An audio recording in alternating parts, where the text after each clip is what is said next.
नमस्कार दोस्तों। आज की कहानी एक पौराणिक कहानी है, पर उस कहानी से पहले हम जानेंगे शिव पुराण का रहस्य क्या है। अब आपको शिव पुराण के अनुसार धन संबंधी समस्या खत्म करने का उपाय हम बतलाते हैं। इस पुराण में कई चमत्कारी उपाय बताए गए हैं जो हमारे जीवन की धन संबंधी समस्या को खत्म करते हैं, साथ ही अच्छे पुण्य भी प्रदान करते हैं।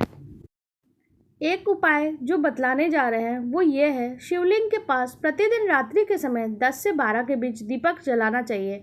दीपक लगाते समय ओम नमः शिवाय मंत्र का जाप करना चाहिए। नियमित रूप से अपनाने वाले व्यक्ति को अपार धन संपत्ति की प्राप्ति हो सकती है। इस उपाय के साथ ही प्रतिदिन सुबह के समय शिवलिंग पर जल, दूध, चावल आदि पूजन सामग्री अर्पित करना चाहिए। इस उपाय के पीछे एक प्राचीन कथा बताई गई है।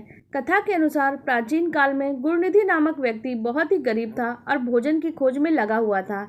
इस खोज में रात हो गई और जब एक शिव मंदिर में वो पहुंच गया, तब गुणनिधि ने सोचा कि उसे रात्रि विश्राम इसी मंदिर में कर लेना चाहिए। रात्रि के समय वहां बहुत ही अधिक अंधेरा हो गया। इस अंधकार को दूर करने के लिए उसने शिव मंदिर में अपनी कमीज जलाई थी। रात्रि के समय भगवान शिव के समक्ष प्रकाश जलाने के फलस्वरूप उस व्यक्ति को अगले जन्म में देवताओं के कोषाध्यक्ष कुबेर देव का पद प्राप्त हुआ। भोलेनाथ की कृपा से आप सबके जीवन की सभी परेशानियां दूर हो जाए और अब सबकी मनोकामनाएं भी पूर्ण हो। शिव पुराण पढ़ने के कुछ नियम हैं। इसका संपूर्ण फल पाने के लिए नियमों का पालन करना भी जरूरी है। शिव पुराण में ही इसके नियमों का वर्णन है। शिव पुराण को पढ़ने या सुनने से पहले तन और मन को शुद्ध करें और नए और स्वच्छ कपड़े धारण करें। पाठ शुरू करने से पहले गंगा जल का छिड़काव जरूर करें। मन में भगवान शिव के प्रति श्रद्धा और आस्था रखें। किसी की निंदा या चुगली ना करें, अन्यथा पुण्य समाप्त हो जाते हैं। गरीब, रोगी, पापी, भाग्यहीन और निसंतानी को शिव पुराण की कथा जरूर ही सुननी चाहिए। शिव पुराण का पाठ करने वाले को व्रत का पालन करना चाहिए। हो सके तो पाठ के बाद फलाहार लें, नहीं तो पाठ के बाद सात्विक भोजन ही ग्रहण करें और तामसिक पदार्थों का त्याग करें। ऐसे भोजन भी ना लें जो जल्दी नहीं पच सकें, जैसे दाल या तला हुआ भोजन आदि। कथा सुनने के पूर्व ही बाल, नाखून इत्यादि कटा लें, क्योंकि कथा समाप्ति तक किसी भी तरह का चिरकर्म नहीं किया जाता है। ब्रह्मचर्य व्रत का पालन करें। भूमि पे सोएं। किसी भी तरह का नशा ना करें। कथा सुनने से पहले या बाद में रोगी, विधवा, अनाथ, गाय आदि का दिल दुखाने वाला व्यक्ति पाप का भागी बनता है और उसे सत्कर्मों का नाश हो जाता है।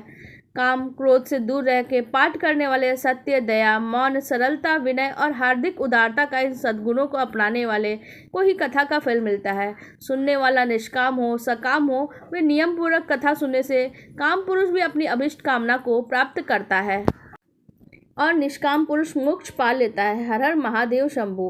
अब हम आगे की कहानी शुरू करते हैं जो हमारे अतिथि सत्कार से जुड़ी हुई है।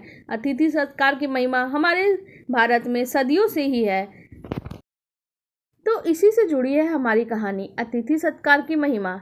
किसी बड़े जंगल में एक बहेलिया रहता था। वह प्रतिदिन जाल लेकर वन में जाता और पक्षियों को मार के उन्हें बाजार में बेच दिया करता।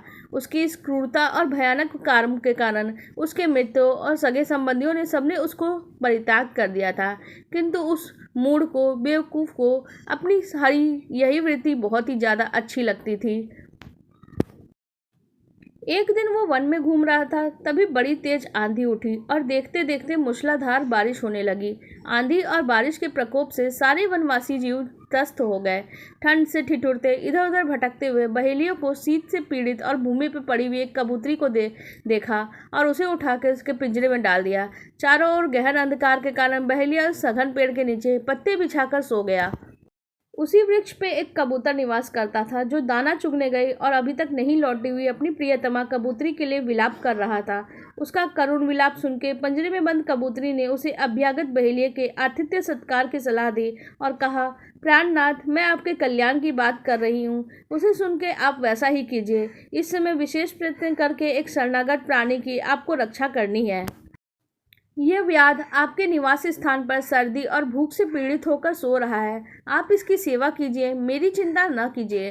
पत्नी की धर्मानुकूल की बातें सुनकर कबूतर ने विधि पूर्वक बहेलिया का सत्कार किया और उससे कहा, आप हमारे अतिथि हैं, बताइए मैं आपकी क्या सेवा करूं।